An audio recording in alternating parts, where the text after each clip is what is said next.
R1, R2의 n-1제곱 이런 식으로 정리를 할 수가 있어요. 그렇죠? 이때 이 정리가 가지고 있는 의의는 무엇이 되냐면 an 곱하기 bn이라는 것도 무슨 수열이 된다 얘들아? 등비 수열이 된다 이거예요. 첫 장은 a 곱하기 b가 될 테고 공비는 뭐가 되겠니? r1 곱하기 r2가 된다. 됐어요? 라는 형태의 등비 수열이라는 거예요. 따라서 기억 문제 판단하기 위해서 이것 두 개 쓰인 것도 무한등비급수고 이것도 무엇이기 때문에 무한등비급수이기 때문에 아시겠어요? 이들이 각각 수렴하느냐 혹은 발산하느냐는 그들이 가지고 있는 공비의 범위에 따라서 알아볼 수가 있다라는 생각을 할 수가 있습니다. 무슨 말인지 알겠어요? 오케이? 자, 그런 기준에 맞춰서 기억을 다시 한번 해석해보면 이 앞쪽에 있는 이 말은 무슨 말이 되는 거냐면 AN이라는 BN이라는 무한등비급수가 수렴한다 그랬으니까 이 친구들의 각각의 공비인 R1과 R2가 수렴 범위인 -1보다 크고 1보다 작은, 다시 한번 -1보다 크고 1보다 작은 상황이라 이런 뜻으로 해석할 수가 있어요. 아시겠어요? 그 다음에 요놈에 대한 판단은 이 친구의 공비가 무엇이지 얘들아? 이 친구의 공비가 R1 곱하기 R2이죠. 맞니 얘들아? 그러니까 이거에 대한 판단은 R1 곱하기 R2의 범위가 과연 어떻게 되느냐라는 질문으로 해석하는 게 가능해. 무슨 말인지 알아듣겠니 얘들아? 이해됐어요? 그래서 문제 자체는 이 친구의 범위를 이 두 가지 내용을 통해서 알아보라는 소리지. 무슨 말인지 알겠어요? 오케이? 자, 그럼 이 두 가지 내용으로 R1, R2의 범위는 어떻게 알아보느냐? 제일 쉽게는 이 두 개의 부등식을 곱하면 되고 그 곱하는 방법을 여러분들이 알고 있으면 됩니다. 아시겠어요? 오케이? 이때 두 개의 부등식을 곱하면 R1 곱하기 R2의 범위가 나오는데 부등식을 곱하는 방법은 어떻게 되느냐면 됐어요? 요렇게 이 네 가지 경우를 모두 곱해봐서 가장 작은 것을 왼쪽에 쓰고 가장 큰 것을 오른쪽에 쓴다라는 방법이 있어요. 부등식을 곱하는 방법. 아시겠습니까? 그 방법에 의하면 이렇게 곱하면 1, 이렇게 곱하면 -1, 1, 이렇게 곱하면 -1이기 때문에 어차피 가장 작은 것은 -1이며 가장 큰 것은 1이다. 그래서 곧 -1과 1 사이에 있다. 라는 결론을 내릴 수가 있단다. 아시겠어요?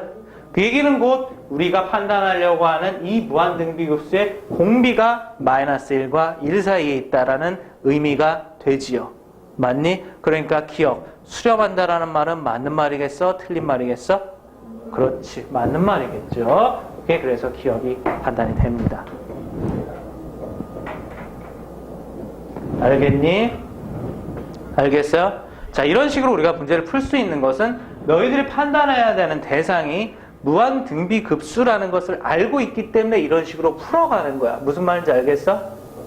그 사실을 기억을 해도 아시겠습니까? 그러니까 이해를 해둬야 되는 거지. 이해됐어요? 이거를 보통 문제를 풀 때 이거 어차피 등비급수잖아. 공비 범위 확인하면 되는 거 아니야. 이렇게 솔직히 말하면 이 대한민국에 사는 그 99%의 강사들이 이렇게 얘기하는데 이런 것들은 올바른 풀이가 아니란다. 정확히 말하면 너희들한테 도움이 되는 풀이가 아닌 거지.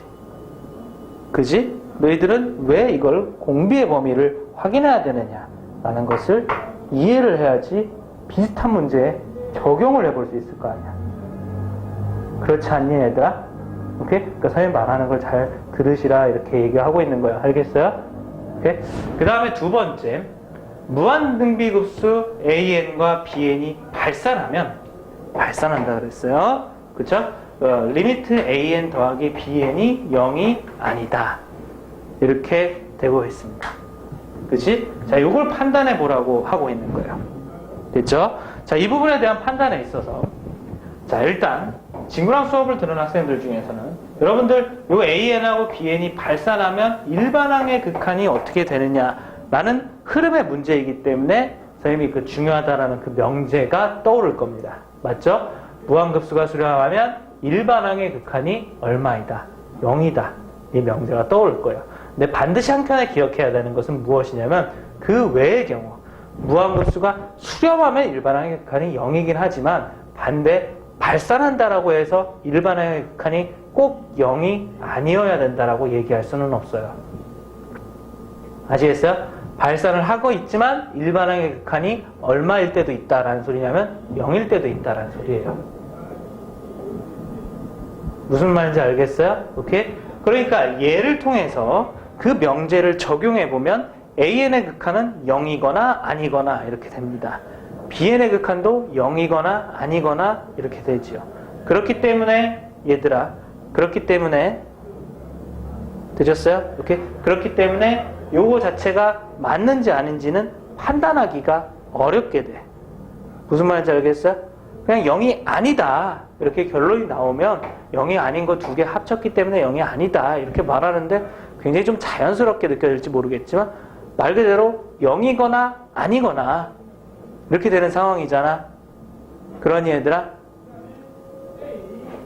그렇죠? 오케이? 그렇기 때문에 여기 이제 맞는지 아닌지는 잘 모르겠죠. 이해됐어요? 오케이? 그러니까 다른 각도로 해석해 봅니다. 아시겠어요?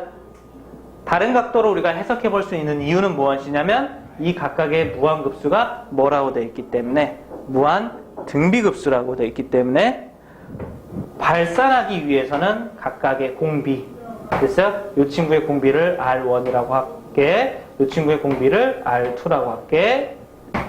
됐어? 오케이? 발산하기 위해서는 이것이 무한등비급수이기 때문에 이놈의 각각의 공비들이 어떤 범위를 만족해야 된다 라는 것을 알 수가 있기 때문에 그렇지. 맞니? 그 범위라는 것은 수렴하지 않기 위한 범위인 1보다 크거나 같다 혹은 마이너스 1보다 작거나 같다. 됐어요? 이게 1보다 크거나 같다 마이너스 1보다 작거나 같다 이렇게 됩니다. 이해됐어요? 그래서 가정에 해당하는 내용은 공비가 1보다 크거나 같다, 공비가 마이너스 1보다 작거나 같다. 역시 두 번째 놈도 마찬가지. 그 내용을 얘기하고 있는 겁니다. 이해됐어? 이때 우리가 대답해야 되는 것은 AN과 BN의 합의 극한이 0이 아니다. 이걸 이제 대답을 해야 되는데 아시겠어요? 이때 사용된 리미트 n이 무한대로 할 때 AN의 극한은 지금 AN이 무슨 수열이니 얘들아?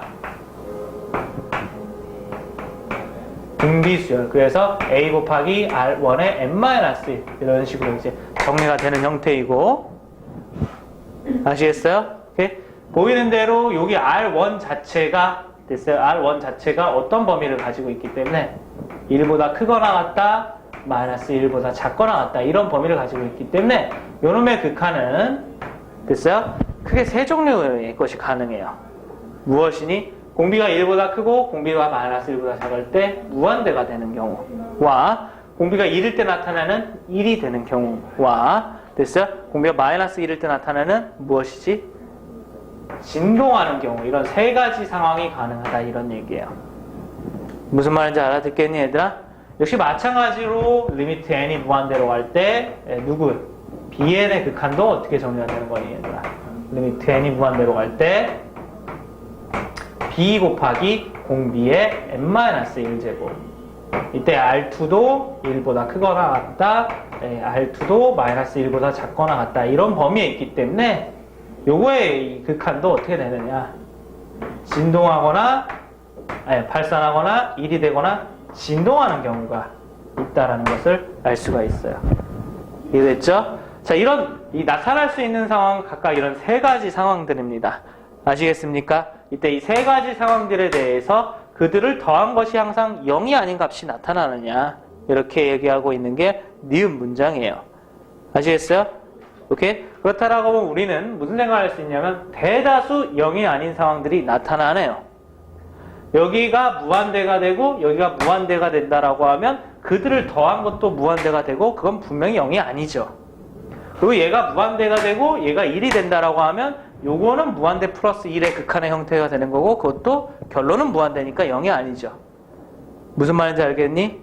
이들의 각각이 취할 수 있는 다음과 같은 케이스에 대하여 대부분의 경우 합의 형태는 극한이 0이 아니게 나타나. 아시겠어요?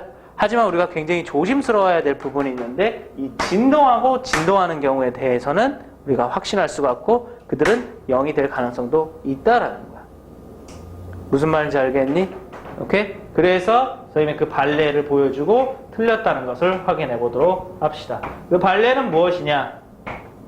이런 거예요. 진동하는 경우에 대해서 얘가 1, 얘가 마이너스 1, 얘가 1, 얘가 마이너스 1 이런 식으로 갑니다. 그 다음에 반면에 B에는 마이너스 1, 1, 마이너스 1, 1 이런 식으로 갑니다. 이해됐어요? 이런 식으로 간다라고 하면 이거 두 개를 더한 형태 AN 더하기 BN의 수열은 항상 어떤 값을 취하게 되겠어요? 0, 0, 0, 0. 됐어요? 그러니까 즉 다시 한번 얘기하면 얘가 진동하고 얘가 진동하는 거. 진동하는 거 두 개를 더한다라고 해서 반드시 진동하는 것도 아니고 뺀 것도 반드시 진동하는 것도 아닙니다. 이건 머릿속에 알아둬야 될 지식이야. 알겠니 얘들아? 진동하는 것의 합은 진동이다 아니다. 모른다. 알겠습니까? 진동하는 거의 차는 진동이다 아니다. 모른다. 아시겠어요? 곱도 마찬가지고 나눗셈도 마찬가지야. 진동하는 것의 연산은 모른다가 맞는 거야. 알겠니 얘들아? 아시겠어요? 그래서 선생님이 얘기했던 설명 잘 들어보자. 얘네와 얘네가 취할 수 있는 모든 케이스들 중에서 대부분 다 0이 아닌 게 확인되는데 진동하는 거와 진동하는 것에 대한 합은 확실하게 모르니까 그 부분에서 뭐가 발생하더라? 예외가 발생하더라. 이런 얘기입니다.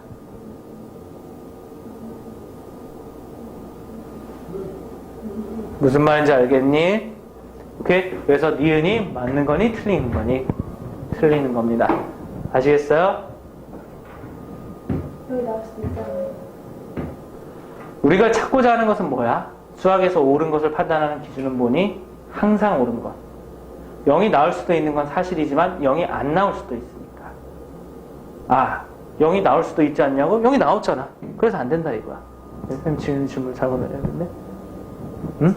우리가 판단하는 기준은 뭐야? 항상 옳은 것. 항상 0이 아닌 상황만 나오느냐? 0인 상황도 나오기 때문에 틀리다. 그럼 0이다라고 말하는 것도 틀린 거지. 그치? 그렇지? 0인 경우도 존재한다. 이렇게 말하는 게 맞는 표현이 되겠지. 무슨 말인지 알겠니?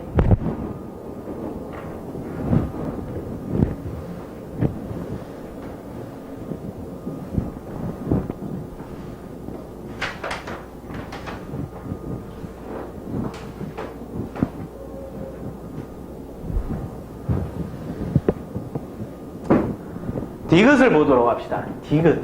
디귿은 너희들이 느끼진 못하겠지만 실제로는 굉장히 친절한 문제입니다. 오케이? 디귿은 무슨 얘기를 하고 있냐면 두 무한등비급수 n은 1부터 무한대까지 an의 세제곱 n은 1부터 무한대까지 bn의 세제곱이 수렴하면 n은 1부터 무한대까지 an 더하기 bn도 수렴한다. 이렇게 지금 정리가 되어 있는 거야. 아시겠어요? 선생님이 이 문제가 굉장히 친절하다라고 얘기하는 이유는 무엇이냐면 문제의 전체적으로 주어진 조건은 무엇이냐면 an과 bn이 각각 무엇이다? 무한등비급수이다. 그러니까 그 수열의 종류가 등비수열이다. 이렇게 나와 있는 이 조건만 나와 있어. 아시겠어요? 그렇기 때문에 원칙적으로 여러분들이 an의 세제곱, bn의 세제곱이라는 게 나와 있다라고 하면 an이 등비수열일 때 an 세제곱은 어떤 놈이 될까? 원래 그 고민해야 되는 그 고민거리가 한 가지 있기는 있는데 이 문제는 굉장히 친절하게 지금 뭐라고 돼 있어? 무한등비급수가 되고 있다. 그러니까 얘도 무한등비급수고 얘도 무한등비급수다. 무슨 말인지 알겠니? 오케이? 그러니까 이것이 수렴하느냐 안 하느냐는 당연히 이제 무한급수 자체로도 우리가 알아볼 수도 있지만 무한등비급수의 수렴 범위로도 생각해 볼 수가 있다라는 힌트를 물씬 주고 있는 거야, 실제로는. 무슨 말인지 알겠니? 오케이? 그래서 an과 bn이 무한 등비수열일 때 얘네들도 등비수열에 대해서 이 무한등비급수. 그럼 여기도 이제 그 등비수열을 활용한 거 아니겠니, 얘들아?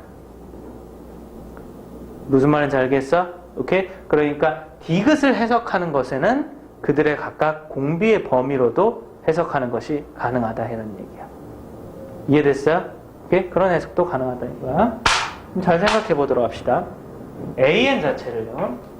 역시 bn 자체를 식을 각각 등비 수열이다라고 했으니까 A 곱하기 R 1의 n-1제곱 B 곱하기 R 2의 n-1제곱이라고 하면 저기서 활용되고 있는 AN 세제곱하고 BN 세제곱도 표현이 될 거예요. 됐어요? 저기서 활용되고 있는 AN 세제곱은 A 곱하기 R 1의 n-1의 전체 몇 제곱? 세제곱. 즉 A 세제곱 곱하기 R 1의 3n-3제곱 이렇게 표현이 되고 BN의 세제곱은 B 곱하기 R2의 n-1의 세제곱 이렇게 되니까 B 세제곱 곱하기 R2의 3n-3제곱 이렇게 해서 표현이 됩니다. 이해됐어요? 오케이? 여기서 중요한 내용은 이런 식으로 표현이 됨으로써 그들의 공비를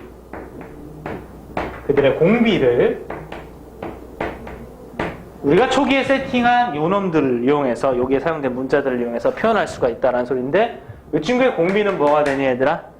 R1의 세제곱이에요. 개수 따라갑니다. 일반적으로 n의 개수. 알겠니? R1의 몇 제곱? 세제곱. 여기는 공비가 뭐니 얘들아? R2의 세제곱. 그래서 요거의 공비는 R1의 세제곱으로 표현되고 요거의 공비는 R2의 세제곱으로 표현됩니다. 따라서 문제의 앞쪽에 나와 있는 이 조건을 활용하는 방법에는 무엇이 있냐면 AN의 세제곱의 공비인 R1의 세제곱이 BN의 세제곱인 공비인 R2의 세제곱이 각각의 무한등비급수의 수렴 범위인 -1과 1 사이에 -1과 1 사이에 이런 들어간다라는 뜻으로 해석하는 게 가능해요. 이해됐어요? 오케이. 우리는 요 친구들을 통해서도 오케이. AN과 BN의 됐어요? AN과 BN의 공비인 R1과 R2의 범위를 확인할 수가 있는데 어떻게 확인하는 게 되느냐면 선생님 말도 잘 기억해 두도록 하세요. 부등식에서 홀수 거듭 제곱은 언제나 1차로 바꿔도 됩니다. 아시겠어요? 전제 조건 잘 기억하시고 부등식에서입니다. 알겠습니까? 알겠니? 방정식에서는 안 돼요. 부등식에서 홀수 거듭 제곱은 언제나 1차로 바꾸는 것이 가능해요. 부등식에서. 그렇기 때문에 요걸 통해서 R1의 범위는 어떻게 확인할 수 있느냐? 그냥 쉽게 이게 홀수 거듭 제곱이니까 1차로 그대로 바꾸고 그대로 써도 괜찮다 이런 얘기예요. 아시겠습니까? 무슨 말인지 알겠니? 이게 지금 3차라는 홀수 거듭 제곱이기 때문에 이 3이라는 숫자를 1이라고 바꿔 쓰고 나머지는 그대로 이렇게 써도 괜찮다는 소리예요. 아시겠습니까? 그래서 R1의 범위는 -1부터 1보다 크고 1보다 작다. R2의 범위는 -1보다 크고 1보다 작다. 라고 찾을 수 있다 이런 얘기야. 됐어? 자, 그럼 이들이 가지고 있는 각각의 의미는 무엇이냐면 첫 번째, R1이 저 범위에 들어간다는 소리는 무한급수 n은 1부터 무한대까지 AN이 뭐 한다는 소리지? 수렴한다는 소리지. 왜? 저것이 AN의 공비의 범위이기 때문에. 맞니? 그럼 아래쪽에서 얻을 수 있는 건 뭐가 되는 거니? 질문? 리미트는 아니지? 여기에서 얻을 수 있는 건 무한급수 n은 1부터 무한대까지 bn이 뭐한다 얘들아?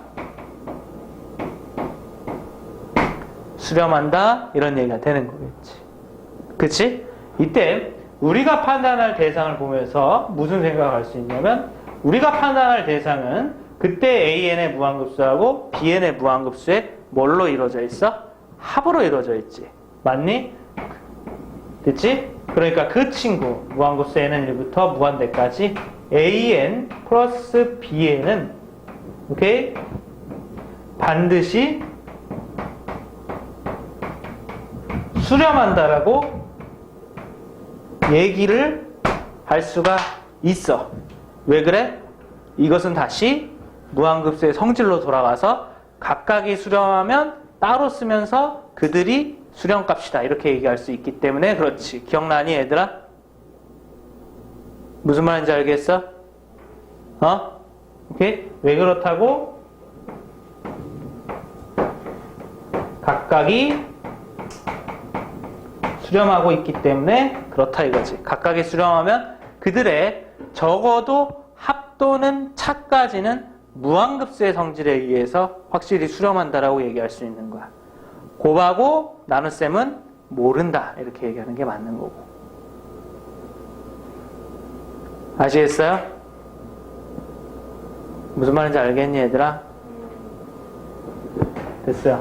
그렇게 해서 여기까지 무한등비급수 자체를 활용해 봤습니다. 아시겠습니까? 그 다음에 보면 이제 무한등비급수의 활용 문제인 도형 문제가 이제 남아있어요. 알겠어요? 이렇게 설명은 선생님이 예전에 보충할 때 쭉 했었어요. 기억하고 있니 얘들아?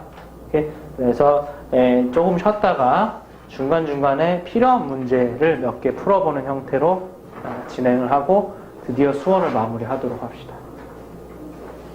알겠어요? 오늘은 좀